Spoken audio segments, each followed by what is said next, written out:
On pense que j'ai 12 ans, mais j'en ai 18. Je m'appelle Lucas. J'ai 18 ans. Et pourtant, la plupart des gens pensent que j'en ai 11 ou 12. Quand je dis ça pour la première fois, les gens rient souvent. Ils pensent que c'est une blague. Mais ce n'en est pas une. Tout a commencé quand j'étais petit. Quand j'avais 5 ou 6 ans, mes parents ont commencé à remarquer quelque chose d'étrange. À côté des autres enfants de mon âge, je faisais beaucoup plus jeune. Au début, personne ne s'inquiétait vraiment. Certains enfants grandissent plus vite, d'autres plus lentement. Mais plus les années passaient, plus l'écart devenait visible. Quand mes camarades commençaient à changer physiquement, moi je ressemblais toujours à un enfant de primaire. À 11 ans, mes parents ont décidé de consulter des médecins. On m'a fait passer beaucoup d'examens. Prise de sang, radio, tests hormonaux. Et un jour, le médecin a regardé mes résultats avant de dire calmement: ton âge osseux est plus jeune que ton âge réel. En clair, mon corps grandissait, mais plus lentement que celui des autres. Environ 3 à 4 ans de retard. Et le plus étrange, c'est qu'ils n'ont jamais trouvé de maladie précise. Juste un développement, très lent. Aujourd'hui j'ai 18 ans. Mais physiquement, la plupart des gens pensent que j'ai 12 ans. Parfois 11. Et quand quelqu'un me donne 14 ans, c'est presque un compliment. Beaucoup de gens se posent la même question. Mais est-ce que tu vas rester comme ça toute ta vie? Non. Je ne suis pas immortel. Mes organes vieillissent normalement. Simplement, mon développement physique prend beaucoup plus de temps. La puberté, par exemple, chez moi. Elle commence à peine.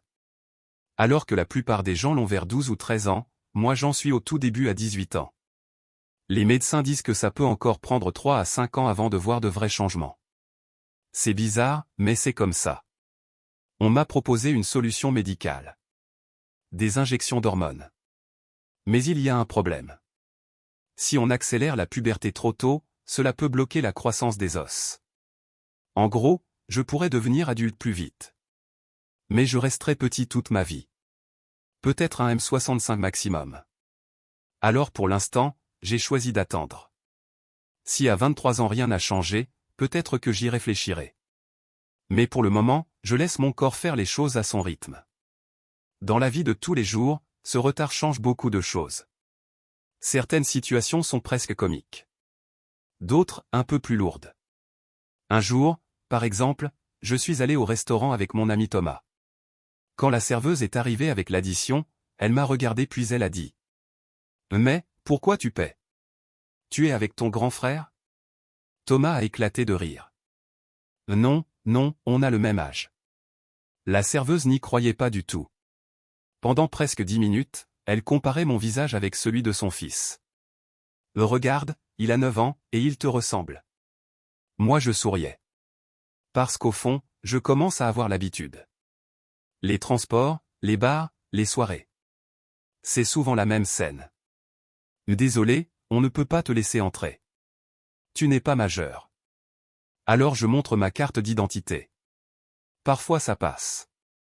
Parfois on me répond: cette carte est peut-être fausse. Même sur Internet, c'est compliqué. Sur TikTok, mon compte a été banni plusieurs fois. La raison? Ils pensent que j'ai moins de 13 ans. Même quand j'envoie ma carte d'identité, certains modérateurs restent convaincus que je suis un enfant. Et sur YouTube, c'est pareil. Difficile de créer du contenu quand les plateformes pensent que tu n'as pas l'âge d'y être. À l'école aussi, ça a été spécial. Pendant mon BTS, j'ai déjà entendu des gens chuchoter derrière moi. Il ment, c'est impossible qu'il ait 18 ans. C'est sûrement un collégien. Au début, ça me touchait un peu. Mais avec le temps, j'ai appris à développer une carapace. Une sorte de protection. Je préfère en rire plutôt que de me battre contre chaque remarque. Mais il y a un domaine où c'est plus compliqué. Les relations amoureuses. Parce que l'amour dans les films, c'est beau. Mais dans la réalité, il y a aussi l'attirance physique, les hormones, les phéromones. Et moi, mon corps ne correspond pas vraiment aux attentes de quelqu'un de mon âge. Moi, je peux tomber amoureux. Mais pour l'autre personne, c'est souvent plus compliqué. Alors pour l'instant, je préfère ne pas trop y penser. Parce que sinon, on tombe vite dans un cercle négatif. Pourquoi moi? Et ça ne fait pas avancer. J'ai des objectifs dans la vie. Je travaille dans une entreprise qui me respecte énormément. Là-bas, personne ne me juge. Ils savent qui je suis, et ça suffit. Et un jour, j'aimerais aussi devenir freelance en communication. Même si je sais que certains clients risqueraient de penser: ce gamin va gérer mon projet? Mais dans toute situation, il faut aussi chercher les petits avantages. Et oui, il y en a. Par exemple, les places de cinéma moins chères. Les menus enfants. Un jour, je me suis amusé à dire au vendeur: bonjour, j'ai moins de 11 ans. Et il m'a donné le tarif enfant. C'était la première fois que ça passait vraiment. Je dois avouer, j'ai éclaté de rire. Avec le temps, j'ai décidé de transformer ma situation en force. Je me suis lancé sur les réseaux sociaux. Au début, je voulais juste en parler. Montrer que ce genre de situation existe. Parce que beaucoup de gens vivent des choses similaires, mais pensent être seuls. Et les messages que je reçois me touchent énormément. Des personnes m'écrivent: merci. Je pensais être le seul. Bien sûr, il y a aussi l'autre camp.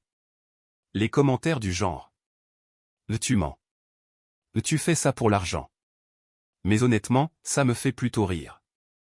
Avec mes amis, on lit parfois les commentaires ensemble. Et on passe notre temps à rigoler. Par contre, il y a un côté beaucoup plus sombre. Parce que certaines personnes voient ma situation d'une manière très dérangeante. Chaque jour, je reçois des messages privés. Des adultes qui écrivent des choses étranges.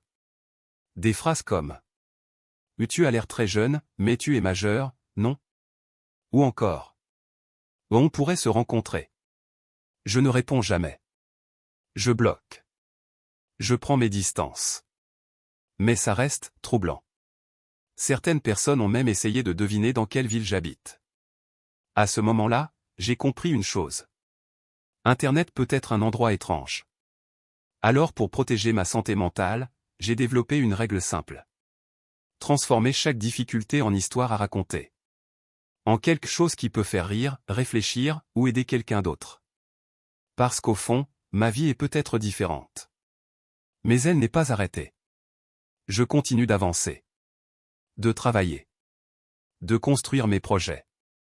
Et un jour, peut-être que mon corps rattrapera le temps. Ou peut-être pas. Mais une chose est sûre. Je ne laisserai jamais ce retard définir la personne que je suis.